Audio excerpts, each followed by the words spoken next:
नमस्कार साथियों। प्रेमचंद जी के बारे में इतना कहा जा सकता है कि हिंदी साहित्य प्रेमचंद के बिना अधूरा है। प्रेमचंद का लेखन अपने आप में एक भिन्न साहित्य कहा जा सकता है। आइए उनकी सबसे उत्कृष्ट कृति की शुरुआत करते हैं। यह उपन्यास अलग अलग भागों में रोजाना आपके समक्ष प्रस्तुत होगा। गोदान उपन्यास को महाकाव्य की संज्ञा भी दी जाती है, क्योंकि इस अनमोल कृति को लेखक ने इतने रस, श्रृंगार, भाव, समाज आदि का दर्पण दिया है कि मन सराबोर हो उठता है। गोदान का तात्पर्य है गाय का दान। होरी राम ने दोनों बेलों को साना पानी देकर अपनी स्त्री धनिया से कहा, गोबर को ऊख गोड़ने भेज देना, मैं न जाने कब लौटूं, जरा मेरी लाठी दे दे। धनिया ने दोनों हाथ गोबर से भरे थे, उपले फात कर आई थी। बोली, अरे कुछ रस पानी तो कर लो, ऐसी क्या जल्दी है। होरी ने अपने झुर्रियों से भरे हुए माथे को सिकोड़ कर कहा, तुझे रस पानी की पड़ी है? मुझे यह चिंता है कि अबेर हो गई तो मालिक से भेंट न होगी। स्नान पूजा करने लगेंगे तो घंटों बैठे बीत जाएगा। इसी से तो कहती हूँ कुछ जलपान कर लो, और आज न जाओगे तो कौन हरज होगा, अभी तो परसों ही गए थे। तू जो बात नहीं समझती उसमें टांग क्यों अड़ाती है भाई, मेरी लाठी दे दे और अपना काम देख। यह इसी मिलते जुलते रहने का प्रसाद है, और अब तक जान बची हुई है। नहीं, कहीं पता न लगता कि किधर गए। गांव में इतने आदमी तो है, किस तरह बेदखली नहीं आई, किस पर कुड़की नहीं आई। जब दूसरे के पांव तले अपनी गर्दन दबी हुई है तो उन पांवों को सहलाने में ही कुशल है। धनिया इतनी व्यवहार कुशल न थी। उसका विचार था कि हमने जमींदार के खेत जोते हैं तो वह अपना लगान ही तो लेगा, उसकी खुशामद क्यों करे, उसके तलवे क्यों सहलाएं। यद्यपि अपने विवाहित जीवन के इन 20 वर्षों में उसे अच्छी तरह अनुभव हो गया था कि चाहे कितनी ही कतर ब्योत करो, कितना ही पेट तन काटो, चाहे एक एक कोड़ी को दांत से पकड़ो, मगर लगान का बेबाक होना मुश्किल है। फिर भी वह हार न मानती थी, और इस विषय पर स्त्री पुरुष में आए दिन संग्राम छिड़ा रहता था। उसकी 6 संतानों में अब केवल 3 जिंदा है। एक लड़का गोबर, जो कोई 16 साल का, और 2 लड़कियां, सोना और रूपा, 12 और 18 साल की। 3 लड़के बचपन में ही मर गए। उसका मन आज भी कहता था अगर उनकी दवा दवाई होती तो वे बच जाते, पर वह एक धेले की दवा भी न मंगवा सकी थी। उसकी ही उम्र अभी क्या थी, 36वां ही तो साल था, पर सारे बाल पक गए थे, चेहरे पर झुर्रियां पड़ गई थी, सारी देह ढल गई थी। वह सुंदर गेहुआ रंग सांवला गया था और आंखों से भी कम सूझने लगा था। पेट की चिंता ही के कारण तो कभी तो जीवन का सुख न मिला। इस चीर स्थायी जीर्णावस्था ने उसके आत्मसम्मान को उदासीनता का रूप दे दिया था। जिस गृहस्थी में पेट की रोटियां भी ना मिले, उसके लिए इतनी खुशामद क्यों। इस परिस्थिति से उसका मन बराबर विद्रोह किया करता था, और 2-4 घुड़कियां खा लेने पर ही उसे यथार्थ का ज्ञान होता था। उसने परास्त होकर होरी की लाठी, मिर्जई, जूते, पगड़ी और तंबाकू का बटुआ लाकर सामने पटक दिए। होरी ने उसकी ओर आंखें तरेर कर कहा, क्या ससुराल जाना है जो 5 पोशाक लाई है? ससुराल में भी तो कोई जवान साली सहरज नहीं बैठी है जिसे जाकर दिखाऊं। होरी के गहरे सांवले पिचके हुए चेहरे पर मुस्कुराहट की मृदुता झलक पड़ी। धनिया ने लजाते हुए कहा, ऐसे ही बड़े सजीले जवान हो कि साली सलहजे तुम्हें देखकर रीझ जाएंगी। होरी ने फटी हुई मिर्जई को बड़ी सावधानी से तह करके खाट पर रखते हुए कहा, तो क्या तू समझती है मैं बूढ़ा हो गया? अभी तो 40 भी नहीं हुए, मर्द 60 पर पाठे होते हैं। जाकर शीशे में मुंह देखो, तुम जैसे मर्द 60 पर पाठे नहीं होते। दूध, घी, अंजन लगाने तक को तो मिलता नहीं, पाठे होंगे। तुम्हारी दशा देख देख कर तो मैं और भी सूखी जाती हूँ कि भगवान, ये बुढ़ापा कैसे कटेगा, किसके द्वार पर भीख मांगेंगे। होरी की वह स्निग्ध मृदुता यथार्थ की एक आंच में झुलस गई।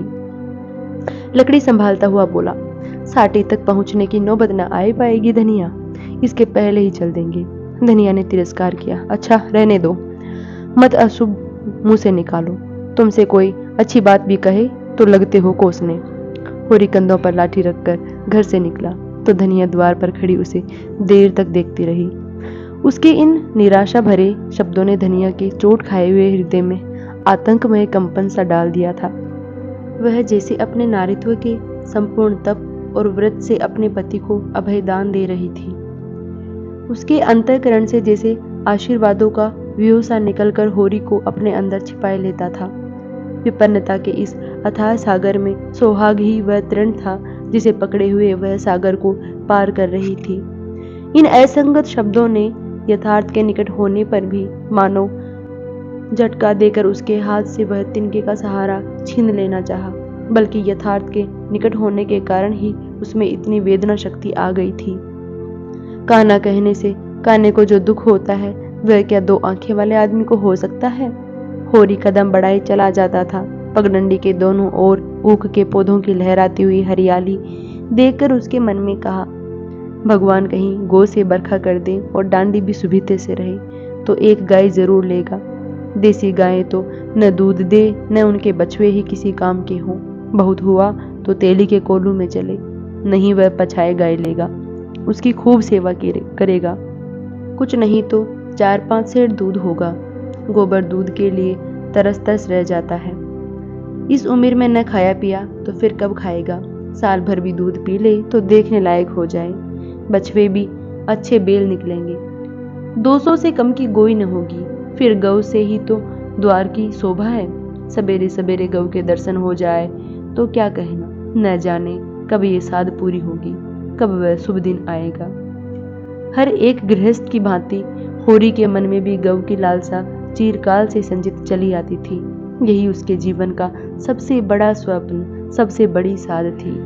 बैंक के सूद से चैन करने या जमीन खरीदने का महल बनवाने की विशाल आकांक्षाएं उसके नन्हे से हृदय में कैसे समाती। जेठ का सूर्य आमों के झुरमुट से निकलकर आकाश पर छाई हुई लालिमा को अपने रजत प्रताप से तेज प्रदान करता हुआ ऊपर चढ़ रहा था।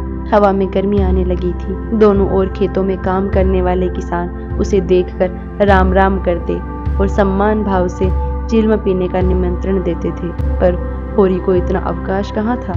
उसके अंदर बैठी हुई सम्मान लालसा ऐसा आदर पाकर उसके सूखे मुख पर गर्व की झलक पैदा कर रही थी। मालिकों से मिलते जुलते रहने ही का तो ये प्रसाद है कि सब उसका आदर करते हैं, नहीं तो उसे कौन पूछता। 5 बीघे के किसान की बिसात ही क्या। यह कम आदर नहीं है कि 3-3 4-4 हल वाले महते भी उसके सामने सिर झुकाते हैं। अब वह खेतों के बीच की पगडंडी छोड़कर एक खलेटी में आ गया था, जहां बरसात में पानी भर जाने के कारण तरी रहती थी और जेठ में कुछ हरियाली नजर आती थी। आसपास की गांवों की गौएं यहाँ चराने आया करती थी। उस उमस में भी यहाँ की हवा में कुछ ताजगी ठंडक थी। होरी ने 2-3 सांसें जोर से ली और उसके जी में आया कुछ देर यही बैठ जाए। दिन भर तो लू लपट में मरना है ही। कई किसान इस गड्ढे का पट्टा लिखवाने को तैयार थे, अच्छी रकम देते थे, पर ईश्वर भला करे राय साहब का कि उन्होंने साफ कह दिया कि यह जमीन जानवरों की चराई के लिए छोड़ दी गई है और किसी दाम पर भी न उठाई जाएगी। कोई स्वार्थी जमींदार होता तो कहता गाय जाए भेड़ में हमें रुपए मिलते हैं, क्यों छोड़ें। पर राय साहब अभी तक पुरानी मर्यादा निभाते आते हैं। जो मालिक प्रजा को न पाले वह भी कोई आदमी है। सहसा उसने देखा भोला अपनी गाय लिए इसी तरफ चला आ रहा है। भोला इसी गांव से मिले हुए पूर्वे का ग्वाला था। दूध मक्खन का व्यवसाय करता था। अच्छा दाम मिल जाने पर कभी कभी किसानों के हाथ गायें बेच भी देता था। होरी का मन उन गायों को देखकर ललचा गया। अगर भोला वह आगे वाली गाय उसे दे दे तो क्या कहना, रुपए आगे पीछे देता रहेगा। वह जानता था घर में रुपए नहीं है, अभी तक लगान नहीं चुकाया जा सका, विशेषर साह का देना भी बाकी है, जिस पर आने रुपए का सूद चढ़ रहा है। लेकिन दरिद्रता में जो एक प्रकार की अदूरदर्शिता होती है वह निर्लजता को तकाजे, गाली और मार से भी भयभीत नहीं होती। उसने उसे प्रोत्साहित किया। बरसों से जो साध मन को आंदोलित कर रही थी उसने उसे विचलित कर दिया। भोला के समीप जाकर बोला, राम राम भोला भाई, क्यों क्या रंग ढंग है, सुना अब की मेले से नई गायें लाए हो। भोला ने रूखाई से जवाब दिया। होरी के मन की बात उसने ताड़ ली थी। हाँ, 2 बछिए और 2 गायें लाया। पहले वाली गायें सब सूख गई थी, बंदी पर दूध न पहुंचे तो गुजर कैसे हो। होरी ने आगे वाली गाय के पुट्ठे पर हाथ रखकर कहा, दुधारू तो मालूम होती है, कितने में ली? भोला ने शान जमाई, अब की बाजार तेज रहा मैं तो, इसके 80 रुपए देने पड़े। आंखें निकल गई। 30-30 रुपए तो दोनों कलोरों के दिए और 30 पर गाहक रुपए का 8 सेर दूध मांगता है। बड़ा भारी कलेजा है तुम लोगों का भाई, लेकिन फिर लाए भी तो वह मार कि यहाँ 10-5 गांवों में तो किसी के पास निकलेगी नहीं। भोला पर नशा चढ़ने लगा। बोला, राय साहब इसके 100 रुपए देते थे, दोनों कलोरों के 50-50 रुपए, लेकिन हमने न दिए। भगवान ने चाहा तो 100 रुपए इसी बयान में पीट लूंगा, इसमें क्या संदेह है भाई? मालिक क्या खा के लेंगे? नजराने में मिल जाए तो भले ही ले ले। यह तुम्ही लोगों का गुर्दा है कि अंजुली भर रुपए तकदीर के भरोसे गिन देते हो। यही जी चाहता है कि इसके दर्शन करता रहूं। धन्य है तुम्हारा जीवन कि गौओं की इतनी सेवा करते हो। हमें तो गाय का गोबर भी मैसर नहीं। गिरस्थ के घर में एक गाय भी न हो तो कितनी लज्जा की बात है। साल के साल बीत जाते हैं, गोरस के दर्शन नहीं होते। घरवाली बार बार कहती है, भोला भैया से क्यों नहीं कहते? मैं कह देता हूँ, कभी मिलेंगे तो कहूँगा। तुम्हारे स्वभाव से बड़ी प्रसन्न रहती है। कहती है, ऐसा मर्द ही नहीं देखा कि जब बात करेंगे नीची आंखें करके कभी सिर नहीं उठाते। भोला पर जो नशा चढ़ रहा था उसे इस भरपूर प्याले ने और गहरा कर दिया। बोला, आदमी वही है जो दूसरों की बहू बेटी को अपनी बहू बेटी समझे।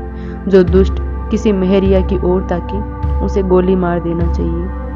यह तुमने लाख रुपए की बात कह दी भाई। बस सज्जन वही जो दूसरों की आबरू समझे। जिस तरह मर्द के मर जाने से औरत अनाथ हो जाती है, उसी तरह औरत के मर जाने से मर्द के हाथ पांव टूट जाते हैं। मेरा तो घर उजड़ गया महतो, कोई एक लोटा पानी देने वाला भी नहीं। गत वर्ष भोला की स्त्री लू लग जाने से मर गई थी। यह होरी जानता था, लेकिन 50 बरस का खंखड़ बोला भीतर से इतना स्निग्ध था वह न जानता था।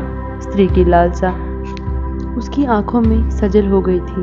होरी को आसन मिल गया। उसकी व्यवहारिक कृषक बुद्धि सजग हो गई। पुरानी मसल झूठी थोड़ी है, बिन घर नी घर भूत का डेरा। कई सगाई क्यों नहीं ठीक कर लेते।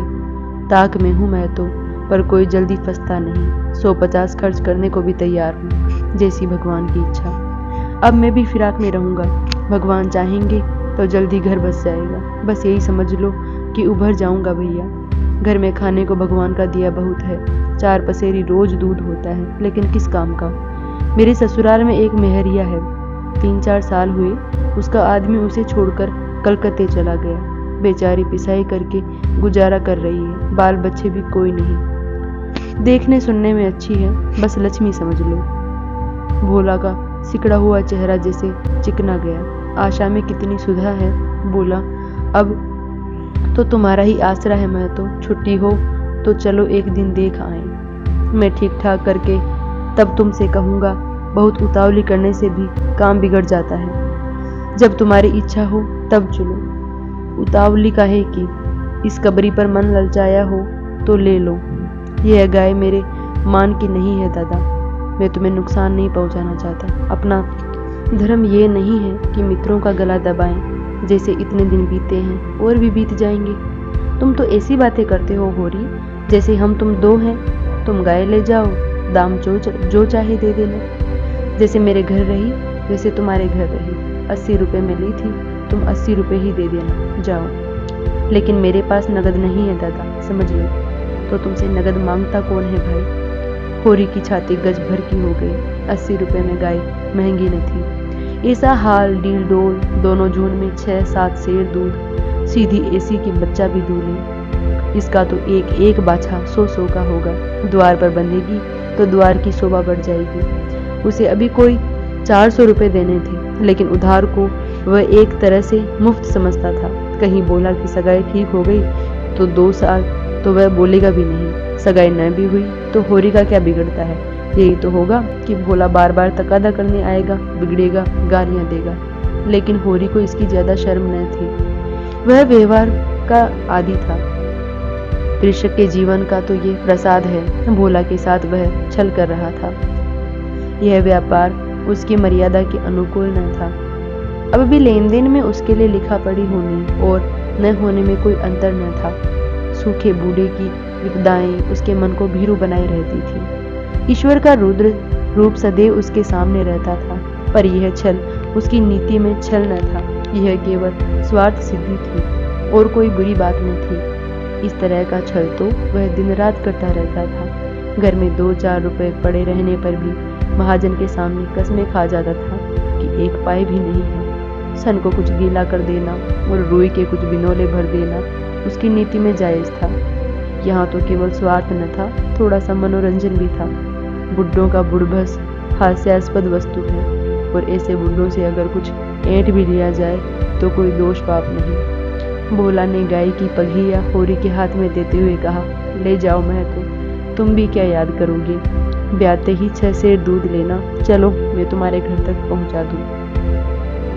शायद तुम्हें अनजान समझकर रास्ते में कुछ दिख करे। अब तुमसे सच कहता हूँ, मालिक 90 रुपए देते थे, पर उनके यहाँ गऊओं की क्या कदर। मुझसे लेकर किसी हाकिम हुक्काम को दे देते। हाकिमों को गऊ की सेवा से मतलब, वह तो खून चूसना भर जानते हैं। जब तक दूध देती है रखते हैं और फिर किसी के हाथ बेच देते। किसके पल्ले पड़ती कौन जाने। रुपया ही सब कुछ नहीं है भैया, कुछ अपना धर्म भी तो है। तुम्हारे घर आराम से रहेगी तो ये तो न होगा कि तुम आप खाकर सो रहो और गऊ भूखी खड़ी रहे। उसकी सेवा करोगे, प्यार करोगे, चुमकारोगे, गऊ हमें आशीर्वाद देगी। तुमसे क्या कहूँ भैया, घर में चंगुल भर भी भूसा नहीं रहा। रुपए सब बाजार में निकल गए। सोचा था महाजन से कुछ लेकर भूसा ले लेंगे, लेकिन महाजन का पहला ही नहीं चुका। उसने इनकार कर दिया। इतने जानवरों को क्या खिलाएं, यही चिंता मारे डालती है। चुटकी चुटकी पर खिलाऊं तो मन भर रोज का खर्च है। भगवान ही पार लगाए तो लगे। होरी ने सहानुभूति के स्वर में कहा, तुमने हमसे पहले क्यों नहीं कहा, हमने 1 गाड़ी भूसा बेच दिया। भोला ने माथा ठोक कर कहा, इसीलिए नहीं कहा भैया कि सबसे अपना दुख क्यों रोऊं, बांटता कोई नहीं, हंसते सब हैं। जो गायें सूख गई है उनका गम नहीं, पत्ती सत्ती खिलाकर जिला लूंगा। लेकिन अब यह तो रात बिना नहीं रह सकती। हो सके तो 10-20 रुपए भूसे के लिए दे दूं। किसान पक्का स्वार्थी होता है, इसमें संदेह नहीं। उसकी गांठ में रिश्वत के पैसे बड़ी मुश्किल से निकलते हैं। भावताव में भी वह चौकस होता है। ब्याज की 1-1 पाई छुड़ाने के लिए वह महाजन की घंटों चिरोरी करता है। जब तक पक्का विश्वास न हो जाए वह किसी के फुसलाने में नहीं आता। लेकिन उसका संपूर्ण जीवन प्रकृति से स्थायी सहयोग है। वृक्षों में फल लगते हैं, उन्हें जनता खाती है, और खेती में अनाज होता है, वह संसार के काम आता है। गाय के थन में दूध होता है, वह खुद पीने नहीं जाती, दूसरे ही पीते हैं। मेघों से वर्षा होती है और उससे पृथ्वी तृप्त होती है। ऐसी संगति में कुत्सित स्वार्थ के लिए कहाँ स्थान। होरी किसान था और किसी के जलते हुए घर में हाथ सेकना उसने सीखा ही न था। भोला की संकट कथा सुनते ही उसकी मनोवृत्ति बदल गई। पगहिया को भोला के हाथ में लौटाता हुआ बोला, रुपए तो दादा मेरे पास नहीं है, हाँ थोड़ा सा भूसा बचा है, वह तुम्हें दे दूंगा, चल कर उठवा लो। भूसे के लिए तुम गाय बेचोगे और मेल ले लूंगा, मेरे हाथ न कट जाएंगे। भोला ने आर्द्र कंठ से कहा, तुम्हारे बेल भूखों न मरेंगे, तुम्हारे पास भी ऐसा कौन सा बहुत सा भूसा रखा है। नहीं दादा, अब की भूसा अच्छा हो गया था, मैंने तुमसे नाहक भूसे की चर्चा की, तुम न कहते और पीछे से मुझे मालूम होता तो मुझे बड़ा रंज होता कि तुमने मुझे इतना गैर समझ लिया। अवसर पड़ने पर भाई की भाई मदद न करे तो काम कैसे चले। मुद्दा यह गाय तो लेते जाओ। अभी नहीं दादा, फिर ले लूंगा, तो भूसे के दाम दूध में कटवा लेना।